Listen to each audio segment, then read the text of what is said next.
முப்பாத்தா, என்னடி நின்னுட்டு யோசிச்சுக்கிட்டே இருக்கிற? என்னது இதெல்லாம்? நடு வீட்டுல செடி முளைச்சிருக்கு. என்னடி பண்ண போற? மாமா ஏன்டா இப்படி இருக்கீங்க? வீட்டை அழகுபடுத்தலாம் நினைச்சிட்டு இருக்கிறேன். அத்தை இதெல்லாம் வாங்கிட்டு வந்து எனக்கு.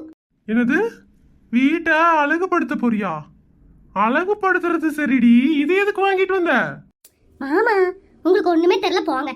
பணக்காரங்க வீட்லாம் வீட்டுக்குள்ளே செடி முளைக்குது. அத்தை எப்படின்னு பார்த்தேன். அது என்னமோ டோர் பிளானட்டுன்னு சொன்னாங்க. அது என்னன்னு சரியா தெரியலங்க மாமா. இண்டோர் பிளான்ட்டா? அதேதான். இதெல்லாம் வச்சோம்னா வீட்டுக்குள்ள ஏதோ ஒரு நல்ல வைஃபை கிடைக்குதுன்னு சொன்னாங்க மாமா. என்னது? வீட்டுக்குள்ள செடி வச்சா வைஃபை கிடைக்குதா? அப்படின்னு எல்லாரும் வீட்டுக்குள்ள செடி வச்சிருவானேடி. அட போங்க மாமா, நீங்க வேற. ஏ லூசு, அது வைஃபை இல்ல, வைபு.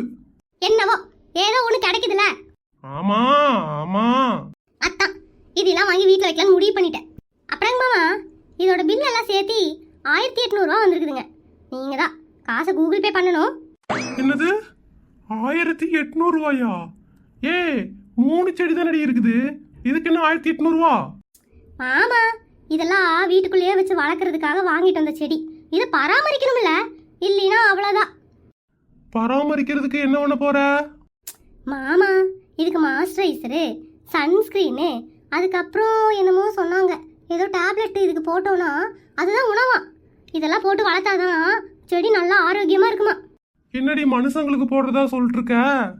அட நானே படிக்காதவ, இவ்வளவு விவரம் எனக்கே தெரியுது. படிச்சவங்க தானே, உங்களுக்கு ஒன்றும் தெரியல. எவனோ ஒருத்த காலையிலேயே மொட்டை அடிச்சுட்டு போயிருக்கான். அப்பா என்னப்பா வீடு ஃபுல்லா கொசுவா இருக்கு. ஹை ஏங்க இங்க பாருங்க மாமா, இங்க 2 கொசு இருக்கு. அப்பா எப்படிப்பா கொசு வந்துச்சு? ஏய், உங்க அம்மா ஏதோ இண்டோர் பிளான்ட்னு ஒன்னு வாங்கிட்டு வந்திருக்காடா, அதுலதான் இவ்வளவு நாத்தமும் இவ்வளவு கொசுவும். மாமா அந்த ஆளு இந்த செடியை கொடுக்கும்போது என்ன சொல்லி கொடுத்தான் தெரியுமா? இந்த செடியை கொண்டு போய் வைங்க, உங்க வீட்டுக்குள்ள இருக்க ஒளிஞ்சிட்டு இருக்க எல்லா கொசு வெளியே வந்துருன்னு சொன்னா. பாத்தீங்களா எவ்வளவு கொசு வெளியே வருதுன்னு? என்னது கொசு வீட்டுக்குள்ள ஒளிஞ்சுகிட்டு இருக்குதா? டேய், நீ அப்போ சொல்லவல்ல இந்த அம்மாவை ஏன் கல்யாணம் பண்ண, இந்த அம்மாவும் கல்யாணம் பண்ணனு. இன்னைக்கு ரொம்ப ஃபீல் பண்றேன்டா. இந்த லூசுவை கல்யாணம் பண்ணிட்டு வந்து படாத பாடுபட்டு இருக்கேன். இன்னைக்கு 1800 ரூபா தண்டனை வர கட்ட போறேன். ஐயோ அறிவு கட்டவளே, ஒளிஞ்சிட்டு இருக்க கொசு வரலடி, இதை கொண்டு வந்து வச்சோன்னே வெளியே இருக்க எல்லா கொசும் வீட்டுக்குள்ள வந்துருச்சு. ஆமா நான் எவ்வளோ நல்ல விதமா ஒரு விஷயத்த சொல்றேன், நீ என்ன எல்லா விஷயத்தையும் கெட்ட விதமாவே சொல்றீங்க. இதுக்கு பேர் தான் என்னவோ நெகட்டிவ் ஃபிலிமு என்னமோ சொல்லுவாங்க. அது என்ன நீங்களே சொல்லிருங்களேன்.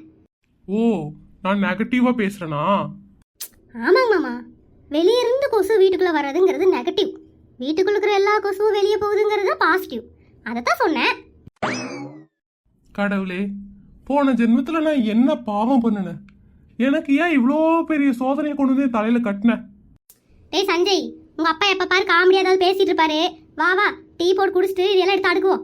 அப்பா நம்ம வாழ்க்கை இப்படியே போயிருமா? ஆமா, வேற என்ன பண்றது? நான் பண்ண தப்பு அப்புறம் அனுபவிச்சுதான் நான் அவனு தண்டனையா.